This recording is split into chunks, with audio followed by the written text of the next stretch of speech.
Rahmatli Halimaxonning opa-singillari uning qiziga nimalar qilganini ko'ring. Azizlar, videorolikimizni oxirigacha ko'ring. Bu galgi videorolikimiz boshqalardan tubdan farq qiladi. Rahmatli Halimaxonning opa-singillari Halimaxonning qiziga qilgan munosabatiga keskin fikr bildirishmoqda. Kuni kecha Halimaxonning uyiga opa-singillari tashrif buyurib, onasining o'lgan kuniga tashrif buyurishib, ehson tariqasida mehmon chaqirishdi. Opa-singillar dasturxon atrofida o'tirishar ekan, Halimaxonning qizi choynak bilan kirib kelganida shunday gaplar bilan uni tarbiya qilishga o'tishdi.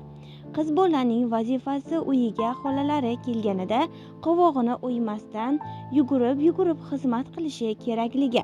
Dasturxonga o'tirib bir piyola choy ichishdan avval hammani ko'ngliga qarab, osh-ovqatni joyida qilib, keyin dasturxonga o'tirib bir piyola choy ichadi. Biz farzandlarimizga shunday tarbiya beramiz. Gulnoza aytdi: "Biz seni qo'lingdan uyni kalitini tortib olib, uydan haydavormadikmi?" Kuzatuvchilar shunday deyishmoqda deb hazil ham qilib qo'yishdi.